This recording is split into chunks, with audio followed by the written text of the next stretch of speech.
यहाँ में सब कुल मिला करके regular staff and contract staff, ये जो लोकल एरिया डेवलपमेंट फंड, वो जो गवर्नमेंट ऑफ इंडिया का पॉलिसी है 2008 का, तो इसलिए ये कहा जाता है कि हम लोग का ओवर आदमी हो गया, ज़्यादा आदमी हो गया।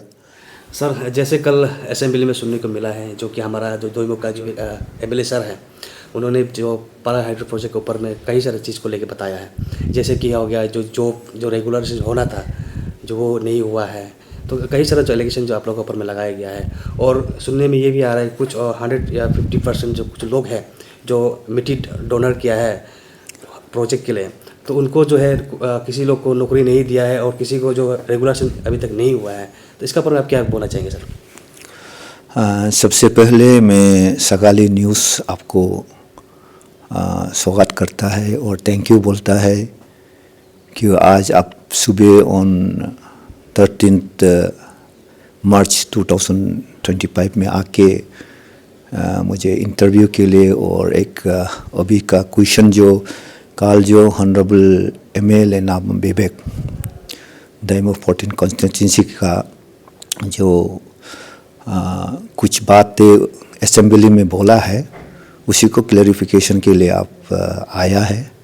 तो ये बात ये है, नेपको ये प्रोजेक्ट को 2006 में एमओयू किया और उस एमओयू के तहत जो कुछ भी प्रोविज़न है ये प्रोजेक्ट का जो एमओयू का अनुसार, तो उसमें C&D जो कैटेगरीज है, यहाँ से लोकल अफेक्टेड आदमी से, फैमिली से जो रिक्रूट करेगा करके हमने आश्वासन और वादा किया था। उसी के चलते हम लोग ने नेपको ने इस पारे प्रोजेक्ट में 38 एम्प्लॉयज़ C&D में रेगुलराइज किया है, जो पारे प्रोजेक्ट का लैंड जो अफेक्टेड फैमिली से 38 लोगों को ये क्या एम्प्लॉय किया है। तो इस एम्प्लॉयमेंट में नेपको का उतना एक ये नहीं रहा, जो कुछ भी डीसी से, डिस्ट्रिक्ट एडमिनिस्ट्रेशन और लोकल एडमिनिस्ट्रेशन से जो बताता है कि these are the land affected families, तो इस लैंड अफेक्टेड फैमिली से उन लोग को एम्प्लॉयमेंट देना है। तो उसी चलते उसी का अनुसार प्लस जो एज पर रिक्रूटमेंट रूल जो लोकल जो एम्प्लॉयमेंट एक्सचेंज है, तो उधर से नाम लेके एज पर नेपकोस नॉर्म्स 38 लोगों को रेगुलर किया। और जैसे कल हॉनरेबल ने एक पॉइंट आउट किया कि 50 कुछ ये लोकल अफेक्टेड फैमिली से जो एडिशनली उन लोग को जो नहीं मिला, जो काल बात कर रहा था, वो नेपको ने एक वादा किया कि हम 50 आपका ये लैंड अफेक्टेड लोगों को हम लोग ITI ट्रेन करेंगे और ITI ट्रेन करा के वो अपना अपना लिवलीहुड एक स्किल्ड बना करके वो अपना अपना ये में डिसिप्लिन में कुछ अपना लिवलीहुड को कमा के खा सकता है। तो इसी के चलते हमने 50 ITIs जो प्रोजेक्ट अफेक्टेड लोग को हमने ये क्या ट्रेनिंग दिलाया। ट्रेनिंग देने के बाद देन उन लोग वापस आके उन लोगों ने रिक्वेस्ट किया कि हम लोग तो ट्रेनिंग दे के आया है, देन नेपको में थोड़ा रखना चाहिए, हम लोग को यहाँ में एम्प्लॉय करना है। तो नेपको ने अथॉरिटी ने उन सब को जस्ट कॉन्ट्रैक्ट में, दैट इज़ नॉट रेगुलराइज, आगे रेगुलर 38 तो दे चुका है, वो भी बियॉन्ड दैट दे नहीं सकता था। इसलिए जब उसको ट्रेन करके लाया तो हम लोग ने नेपको ने उसको देख के कॉन्ट्रैक्ट में एवरी आफ्टर 1 ईयर के लिए देन एक्सटेंड करके ऐसे करके अभी भी ये 50 जो ITI करने वाला जो ये एम्प्लॉय है अभी भी हमारा साथ में है। तो इसमें हम लोग ने कहीं भी ऐसे नेपको ने बाधा नहीं किया कि ये 50 जो ITI को हम लोग ट्रेन करके नेपको में हम लोग रेगुलर एम्प्लॉय करेगा करके हमने कहीं भी नहीं कहा है। लेकिन हम लोग ने ज़रूर ये कहा कि आप लोग को और as a human train ground आप लोग जब ट्रेनिंग करके आया है नेपको will keep on engaging you. ये हम लोग प्रॉमिस है कि I will keep on engaging you till we require. तो इसी के चलते आज तक भी जितना भी हमारा 50 जो अभी 50 नहीं हो गया 48 हो गया 48 ITI जो लाइसेंस होल्डर है आज भी हम लोग उसको अभी भी हमारा साथी है। We are paying them very good amount. अभी हम लोग का साथ है एंड जो कुछ भी ड्यू बेनिफिट्स है एज रेगुलर गेस्ट उसको भी हम लोग उन लोग को दिया हुआ है, जैसे लीव दिया हुआ है, इनकेसमेंट दिया हुआ है, तो मेडिकल लीव दिया, मेडिकल रिम्बर्समेंट दिया है। जो जो रेगुलर जो फैसिलिटीज़ मिलता है these things are also extended to your 48 ITI contract employees. Unskilled जो जॉब है जो आप लोग का जो 75% देना है और जो है स्किल जॉब है जो 25% जो देना है, तो इसका ऊपर में क्या है आप लोग का? ये एज पर गवर्नमेंट ऑफ जो MOU एक पॉलिसी है कि 75 जो स्किल्ड है तो वो देना है। तो उसी के चलते ही ये जो रेगुलर तो 38 दिया और हम लोग के पास अभी 48 ITI करने वाला हमारे पास है एंड उसको भी छोड़ के हम लोग का यहाँ में मेंटेनेंस के लिए जो कोई वर्कर चाहिए उसको भी हम लोग आसपास का ही आदमी से लेके यूज़ करता है। जैसे अभी मुझे 40 तो जो आदमी चाहिए डेली जो साफ सफाई के लिए, जंगल क्लीनिंग के लिए, ड्रेन क्लीनिंग के लिए, वो सब भी हम लोग यहाँ दैमुख का आसपास लोग को ही इंगेज करता है थ्रू सम कॉन्ट्रैक्ट। किसी को हम लोग ये बोलता है कि आप मुझे 40 तो आदमी चाहिए तो आप हमको 40 तो आदमी सप्लाई करो करके हम उसको वर्क कॉन्ट्रैक्ट में दे देता है। तो सर ये अभी जो 75% जो है और जो 25% जो है ये जो है लैंड डोनर का नहीं है, ये क्या है 75% जो C&D का है। तो उसमें C&D मतलब ये लोकल एरिया को ही जो अफेक्टेड एरिया आदमी लोग को और अफेक्टेड लोगों को ही देता है। और ये 25% जो है ये जो है क्या है A and B का है। तो एज पर MOU 25% AB देगा बोलता है, लेकिन as per central government norms जो AB जो है डायरेक्ट रिक्रूटमेंट होता है। तो डायरेक्ट जब रिक्रूटमेंट होता है उसका 100% रोस्टर है। जैसे 100 एम्प्लॉय करेगा उधर में रोस्टर है, तो 100 से सिर्फ 7 को ST मिलेगा। तो ये जो बातें में थोड़ा कॉन्ट्रडिक्शन है कि एज पर MOU 25% देगा बोला और as per NEEPCO recruitment rule government of India का उधर में 100 पॉइंट रोस्टर है। तो 100 पॉइंट रोस्टर में सिर्फ 7 को ही मिलता है, 7 इज एलिजिबल।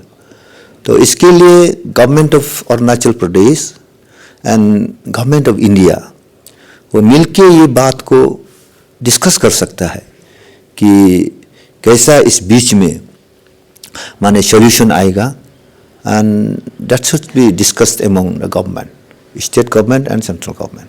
सर लोगों का कहना है कि डैम जो है झूठ बोल के जो है डैम बनाता है कि कई सारा सोच दिलाता है उनको, ये बोलता है कि आपको नौकरी देंगे, क्या देंगे, तो ये झूठ बोल के जो है डैम को बनाया जाता है, कैसा चाहिए? ये बहुत गलत है जब भी प्रोजेक्ट बनाता है तो प्रोजेक्ट लेवल में अभी जो बातें किया कि आपको नौकरी देंगे CNT, तो पारे का एगेंस्ट में अभी बताया 38 हुआ। तो जितना भी जो काम होता है छोटा मोटा जो कॉन्ट्रैक्ट कर सकता है तो उसको 100% लोकलिटी को ही मिलता है। आज हमारा पास जैसा यहाँ में प्रोजेक्ट एरिया में जो जैसा है दाइमू है, सेपो है, जंपा है, और जो कुछ भी छोटा मोटा जो काम निकलता है, PT वर्क जो निकलता है, ये लोकल लोग को ही देता है। डेम का और से हाँ, डेम का या पावर हाउस का, हाँ, सब लोग को ही काम मिलता है and they are very happy. और भी आप उन लोग को जाके पूछने से पता चलेगा कि from where they are earning, कहाँ से उन लोग पैसा मिलता है और कैसा उसका चूल्हा जलता है। आप अगर ये होने से किसी एक लोकल को पकड़ करके जो कॉन्ट्रैक्ट है उन लोग को पकड़ करके आप पूछ सकता है कि जरूर सर, जरूर पूछेगा। अगर मौका मिलता है तो हम पूछेगा, और पूछ के उधर से भी आप लोग फीडबैक ले सकता है। तो इसलिए हम लोग यहाँ में प्रोजेक्ट में रहता है, इसलिए हम लोग बिना कुछ प्रॉब्लम से शांति से हम लोग प्रोजेक्ट को चला पा रहा है, क्योंकि we have to live with this local people. Local जो हमारा साथ है, हाँ, जो सेपो का है, डेम का है, होज का है, तो दाइमू का है, तो हमको मिलके चलना पड़ता है। तो इसलिए हम लोग मिलके चलने की वजह से अब शांतिपूर्वक हम लोग मशीन को चला सक रहा है। तो सर जितना भी जो अफेक्टेड जो फैमिली है, जो आपका सोपो हो गया, दईमुख का जितना भी जो है, तो ऑलरेडी उन लोग मतलब कहीं ना कहीं जगह में इंगेज होके बैठा, ये आपका कहना है? जरूर जरूर उन लोग को कोई कोई में देखा गया है यहाँ का जो अफेक्टेड जो लैंड एंड घर गया है 35 फैमिलीज है, और 35 फैमिलीज को हम लोग रिहेबिलिट किया है, RR बनाया है। तो उधर में 35 बहुत सुंदर सा एक ट्रैवल ये में इटिक में देख के सुंदर 35 यूनिट घर बनाया है। हाँ, उसको हम लोग जो लैंड और जिसका घर चला गया उसको हम लोग रिहेबिलिट किया, और उसी रिहेबिलिटेशन में हम लोग ने स्कूल भी बना दिया, स्कूल बिल्डिंग बना दिया, प्लेग्राउंड बना दिया, हॉस्पिटल बना दिया, और उधर में वर्शिप के लिए चर्च भी हम लोग ने बना दिया। तो जैसा RR का जो पॉलिसी है, रीसेटलमेंट एंड रिहेबिलिटेशन का ये पॉलिसी से, उसी का पॉलिसी का तहत माने हम लोग द बेस्ट हम लोग कर दिया है। एंड अभी जो भी यहाँ के अफेक्टेड लोग हैं, they are living in that hut. हाँ, एक घर बना दिया, उधर उन लोग है, और कोई लोग क्योंकि दैट डिपार्टमेंट जो बना दिया छोटा पड़ गया, इसलिए विद दैट उन लोग तो बड़ा बड़ा घर भी बना के बैठा हुआ है इन अराउंड शेपो में, हाँ, जंपा में, दाइमुख में। अच्छा एक घर सर बना के बैठा है, but those dwelling house with all facilities amenities अभी भी है, एंड आदमी लोग उधर रहता भी है, और उधर में बीच बीच में तब कुछ मीटिंग वगैरह भी, उसी ऑडिटोरियम भी है, उसी ऑडिटोरियम को यूज़ करता है कुछ फंक्शन होने से। के हिसाब से टोटल कितना एम्प्लॉयज आपका प्रोजेक्ट में होना चाहिए सर? तो इसमें ऐसा है, मेरा ये पारे प्रोजेक्ट जो 110 मेगावाट का ये है प्रोजेक्ट है। तो as per government of India latest जो ये है सर्कुलेटेड ये है मेन मेगावाट का रेशो, तो 1 मेगावाट में 0.6 आदमी होना चाहिए। मीन्स 1 मेगावाट में 0.6 मेन पावर होना चाहिए। तो उसी को चल के देखने से तो इट इज़ 110 को 0.6 से मल्टीप्लाई करने से सो यहाँ में पारे में सिर्फ 66 एम्प्लॉय होना चाहिए। 66 माने एम्प्लॉय होना चाहिए। 66। तो आपका साथ अभी कितना है? अभी ये है जैसा अभी पारे का बात अभी जैसा बता रहा था कि 66 होने से ऑलरेडी 38 पारे के अगेंस्ट में रिक्रूटमेंट हो चुका है, रेगुलर रिक्रूटमेंट। हाँ, उसका बाद बाकी जो है जो ऑलरेडी नेपको का है, हाँ, वो रेगुलर आगे से जो करके आया है वो आना चाहिए। अभी as on date as on time यहाँ में सब कुल मिला करके regular staff and contract staff जो ये सिक्योरिटी में कुछ कॉन्ट्रैक्ट स्टाफ्स लोग हैं, कुल मिलाकर इधर में 212 स्टाफ्स है मेरा साथ जो नेफको का पेरोल में है। सब मिलाकर के 212 है। तो इसलिए ये कहा जाता है कि हम लोग का ओवर आदमी हो गया, ज़्यादा आदमी हो गया। एंड होना था 66 and now we are total is 212। तो इसलिए we are double here, double से भी ज़्यादा है। इसलिए हम लोग का मैनेजमेंट हम लोग को बोलते रहता है कि उसको थोड़ा स्क्वीजिंग करो, हाँ कम करो, क्योंकि ये सब प्रॉफिट से अब एक्सपेंडिचर करना, मेंटेनेंस से एक्सपेंडिचर करना पड़ता है। तो इसलिए ये थोड़ा कम तो कैसे करेगा। तो यहाँ तो है, हम लोग तो कोशिश करता है मिलजुल के खाना है, चलना है, प्रॉफिट ज़्यादा नहीं होने से भी। तो इसी के लाइन में हम लोग चलता है। तो ये भी एक बहुत बड़ा समस्या है। इसलिए फ्यूचर जो जॉब जनरेट करना है, तो एज ऑन टाइम इसी पॉलिसी के साथ देखने से it is almost like not possible नहीं लगता है। नेपको का total your install capacity is 2056 megawatt जैसा है, हाँ। तो उसमें 0.6 में जाने से we have to be only 1200 plus, कुछ 1200 समथिंग होना चाहिए। But as on now we have about nearing to 3000। इसलिए जो कुछ भी अभी यहाँ से रिटायर्ड हो निकल जाता है तो वो वैकेंसी नहीं बनता है। We have to reach that 1200 something. तो एक जो ये रिटायर होके निकलता है तो कम होके जा रहा है। उसी ये में वैकेंसी में वी डू नॉट रिक्रूट।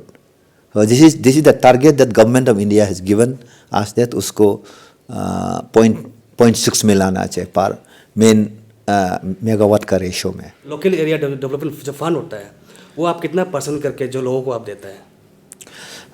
इसमें ये जो लोकल एरिया डेवलपमेंट फंड, वो जो गवर्नमेंट ऑफ इंडिया का पॉलिसी है 2008 का, जो कोई प्रोजेक्ट 2008 के बाद जो शुरू होता है एंड उसको ये 2% देना पड़ता है। 1% जो पावर डेवलपर जैसे नेपको जो पावर डेवलपर है वो 1% देना चाहिए। देन इक्वल मैचिंग शेयर में as per government of India का पॉलिसी में 2008 का पॉलिसी में अनदर 1% स्टेट गवर्नमेंट से देना है और दोनों मिलजुल के 2% लोकल एरिया डेवलपमेंट फंड में देना है। वो जो है हम लोग स्टेट गवर्नमेंट को प्री पावर 12% देता है। आउट ऑफ दिस 12% से 1% लोकल एरिया डेवलपमेंट फंड में देना चाहिए और नेपको का बनता है 88%। वो 88% से 1% ये लोकल एरिया डेवलपमेंट फंड में पैसा को जमा कर देना चाहिए। तो अभी नेपको का साथ 88 है, अभी नेपको शुड टेक ओनली 87%। और अरुणाचल गवर्नमेंट के साथ 12% है और उसमें सिर्फ अरुणाचल गवर्नमेंट शुड टेक 11%। वो 1% को ये को आपको लोकल एरिया डेवलपमेंट फंड में वो जो पैसा जो एनर्जी को जो सेल करके जो पैसा मिलेगा तो उसको ये लोकल एरिया फंड में डिपॉजिट करना चाहिए। तो इसके लिए क्या होता है, लोकल एरिया डेवलपमेंट फंड के लिए एक गवर्नमेंट ऑफ अरुणाचल प्रदेश का एक गाइडलाइन दिया, नोटिफिकेशन दिया है। तो उस नोटिफिकेशन का अनुसार लोकल एरिया डेवलपमेंट कमेटी बोल के बनाना है और PPA project area affected area को नोटिफिकेशन करना है।